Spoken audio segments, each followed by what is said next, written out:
that's perfect. There we go. Okay.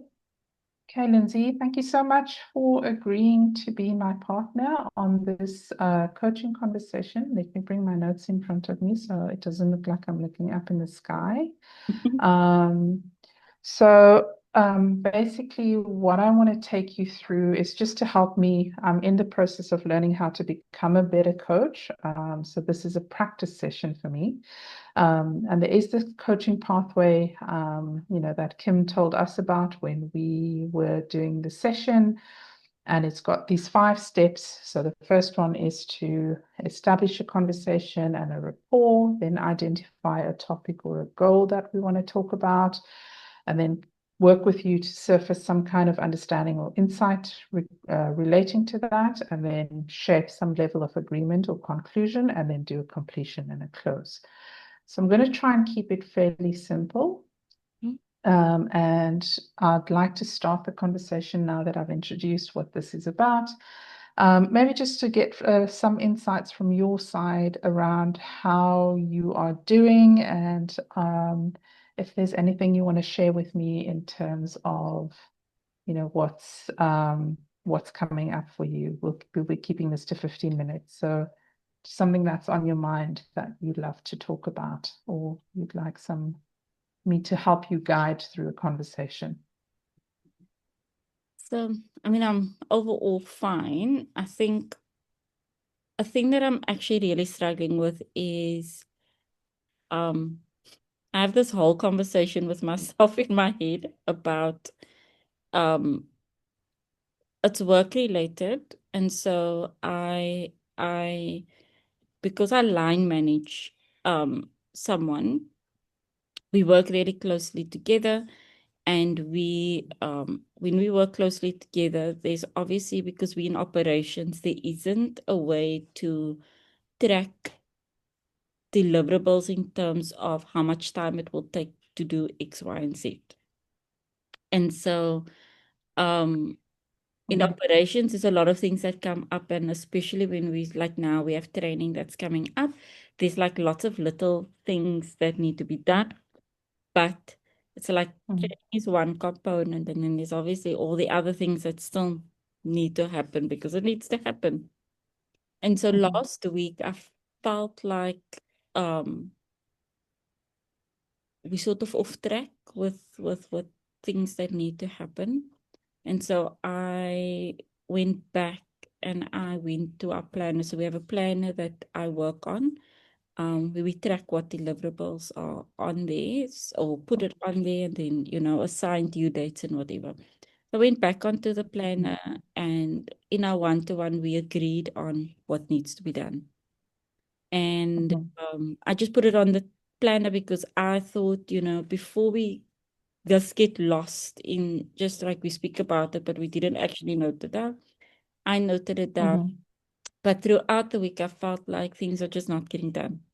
So I struggled with having this conversation with myself about, am I asking too much in what need to be done, or is it too much for the person to handle? Like, are they actually cracking under stress, Because then it wasn't just like the deliverables, but it was also like program related things that was now coming on top of like the things that need to be done. Or is it let's prioritize what's important, and then, And so anyway, so I saw a shift in mood and attitude and behavior towards the end of the week. And this morning I was like, what I know I did the right thing was like, let's shift and ask, are you okay? What's your priorities for this week? And then let me know where you need support. So she listed all the priorities for the week, but half of that priorities was last week's priorities. So I was just like, what did you do, then last week, because you blocked it off in your calendar? So I opted to ask her, can we jump on a call? Jumped on a call and I asked her, are you okay? What's happening? As we spoke about it, and I came to the conclusion that she was stressing already about the things that she was needing to get done, but didn't get anything of the stuff done. in that whole conversation. Mm-hmm. But what I'm struggling with, like, how do I shift not shift, but how do I have a conversation to help her? Because what it is essentially, she was procrastinating. And now when everything is due, nothing's done. And now we cramp everything into these couple of days. Mm-hmm. I felt So maybe if I can, oh, sorry. I wanted to just ask a question, just so that I can get some clarity, I suppose, for my side, just to understand the sort of problem that you're wanting to actually deal with. Is that is it how you are holding the person accountable, but still in a way that supports them? Is that what you are wanting to discuss or wanting to explore?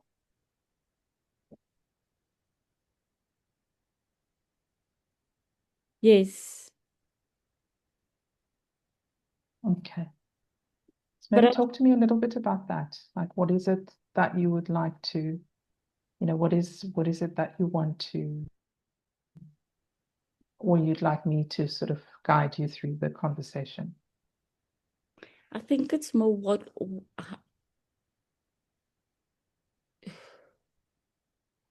okay, so I've established, right? We talk about things that need to be done, but it doesn't necessarily land on somewhere where it's written down. So we move and we write things down, or I write things down. That's how I hold her accountable. And so my expectation is that she obviously does those things that we both agreed on would need to be done. I think the gap is that the things that she need to do for program related, she's not writing that down. And Just a question to clarify from my side, if I can. Just when you share with me around the writing down of the different tasks, are you both writing down, or is it just you that's writing down? it's me that's writing down. And I need to get her to write it down, because then when she writes it down, she's taking ownership and she can hold herself accountable. Yes. Yes. Okay. And So I think that's maybe like the first space. Yeah. Go ahead. And I think I should be less trusting that she's able to hold the autonomy of that, because that's kind of where I try and move to, of like, I do want her to know that I obviously trust her to do what she said she will do, but she's actually not ready yet to do that. So there is sort of a step first to first get her into the rhythm of, soon as we've agreed to do something, she writes it down and she applies that same principle to the program coordinating work that she's doing. And how do you think that would sort of shift for you guys in terms of your dynamic, and what's your sense of it? I think, well, I'm hoping that it will shift, that a lot of the thinking will happen for her, and it will be less required from my side, because I think that's been a struggle. I think that because I'm there as a safety net, she almost is lazy to not, for the lack of a better word. She doesn't do the thinking because she knows Lindsay will catch me, Lindsay will hold me. And so I think it would actually empower her to start thinking for herself, and then, like leading those aspects of the work herself. And all I need to do is just check in. You need support, that's it. Not what must be done. She would have done that thinking already. Okay. So I just want to summarize, I suppose, is that her writing the tasks down when you are discussing it. So in the first instance, what you shared is, you feel that would give her a lot more of a sense of ownership. Mm. And so I just want to think through, like what, and then we're talking about that'll also help her to think through kind of the steps that are involved. Because what I'm hearing you say is that that still to a large extent sits with you in terms of the thinking through the detail. Is that correct? Yeah. Okay. Yeah. Oh, that's very Okay. helpful. I think the other part that was also I took it personal. But obviously after I spoke to her today to just blatantly ask her what's going on. Well, are you okay? Mhm. You know? Then when she explained all of the things that she was procrastinating, I was like, there was a moment in me thinking, oh, I didn't need to take it personal because it had nothing to do with me or any of those things. Um, but I tend to do that a little bit. So it's like the reminder for myself that it's I shouldn't take it personal. It's not not Mm. about me. It's something completely to do with that person, and to first step back and listen and just ask the question, although, Mm. yeah. That was a reminder for me more this morning. I was like, okay, yeah. But then how do That's I fantastic. And that's a very powerful insight, exactly. That mm, someone else is going through something, and it's best sometimes to just ask that question rather than assume. So, yeah. I think that's a very, very powerful insight for any sort of leadership position and somebody that's in that space. And so if we had to, I think if we have to think about for this week, right? You have, as you said, you've got quite a few deliverables that you guys need to get done. How would you want to handle things that brings in that element of the shift that you are thinking about? So if you can take me through, like, what would this week look like for the two of you, where you're able to start building that capacity, but you're also not holding a lot of the stuff that you say that you're holding. So, so this morning when I asked her, what are your deliverables for the week, Dan? Um, it was to get a sense of how much space she has to either take on extra things or get to the things that kind of fall onto the back end. Um, I think probably next step for me is I did say there are two things that need to be prioritized today. And so I was very clear about why it needed to be prioritized. So I gave her insight into um, why it's important that these things do not become, like last minute. So the one was for the catering. And I said to her, if we are able to get this in advance, we are able to negotiate catering. We are also able to think through Mm, what is the best way to save costs. Like, and we were sitting earlier on, we were on a call, and I said to her, so priority is send me the booking form with all of it so I can see what the cost is.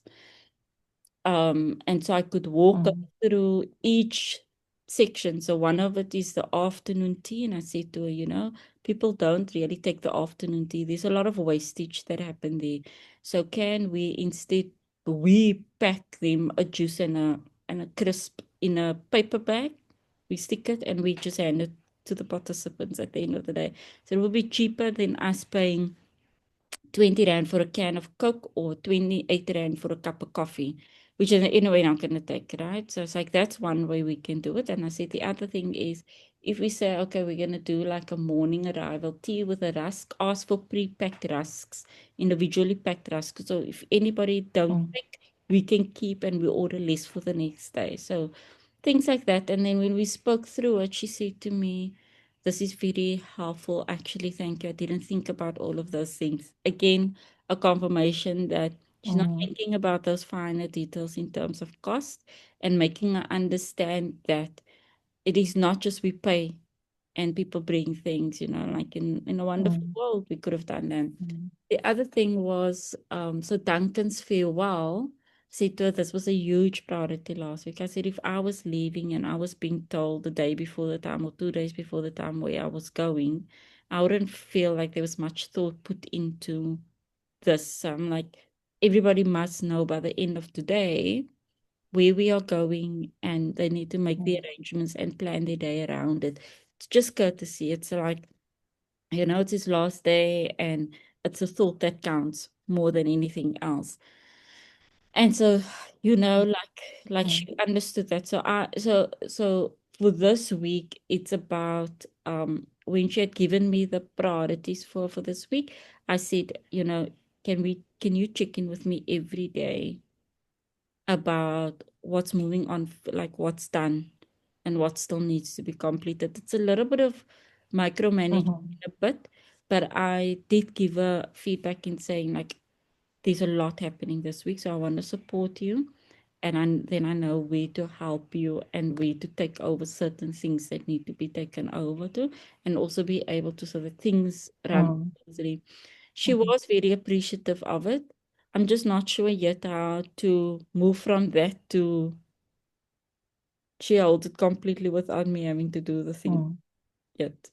I don't know. It's like I must feel like this is probably like a preparation for her, because I'm realizing that as much as I think this person knows what they need to do, I'm not I don't feel like she knows. And as much as she wants to tell me she knows, she doesn't, because if she did, it would have come from her instead of me having to hold the hand. So I'm taking this opportunity to do that, and then perhaps next week we can do a reflection on it and put, like goals Okay. for the next So block. let me summarize it and then sure, sorry. Let me summarize it and then, and then we'll talk through just so this is a kind of the close out of the session. So my understanding is that you've thought through, and what you've reflected has actually been really powerful, in the fact that because there isn't the sense of ownership on her part, she's still largely leaving the ownership with you, which means that she's also expecting a lot of the thinking and the planning and all of that to come from you. So I think, your insights into that and how you want to manage that, and how you can get her to write things down and think things through and actually discuss them with you, and you rather give insights rather than hold it, sounds like a very positive way forward. And I think, your other insight around the fact that it is a journey, and that she wouldn't necessarily be able to do all of it immediately, but you can take her through steps, from the preparing piece and going forward, I think would be, is a wonderful way to approach it, because it still keeps you in that supportive role, but also means that you're building in these accountability measures that you're able to use. So this is what I've heard from you today, and I think it's a wonderful way to kind of take it forward. And I just wanted to check with you, how does that feel for you, in terms of that as a way to manage it? How do you feel about that? Hmm. I feel okay. I mean, obviously, I would have thought that, we wouldn't be here at this point. But it is helpful to actually think through it and unpack it a little bit. And I feel like I felt that this was the case anyways, but I couldn't put my finger on it. It's like I knew that we haven't yet shifted to doing the independent thinking, if you will, to like holding, holding an aspect yet. Um, I think it's the first time that I'm actually just naming it and saying, there's still a lot of things that need to be done before I can fully let go and say, you can handle this on your own. You actually don't need me to do this, and then shift to the next. So very helpful. I feel like it's probably reached that point where I need to be very intentional, which is what I'm doing now. And then, Mhm. after the completion, be intentional about the reflection as well, like debrief and say, these are the things that Mm. need to be done.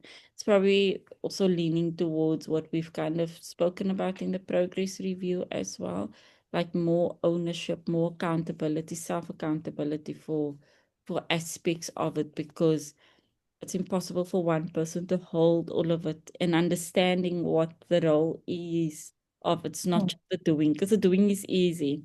It's like shifting from the doing to the thinking and looking at a big Mm. picture. Yeah. Thanks, Selma. Fantastic. Mm. Thank you, Lindsay. Thank you for sharing. And I think at this point we can close off. And then next time we have our one-on-one, we can also discuss further and you can share with me, how that's progressing. And yeah, this was a very, very insightful conversation. Thank you. Thank you. Thank you. Yes, And insightful. close coaching mode. Oh,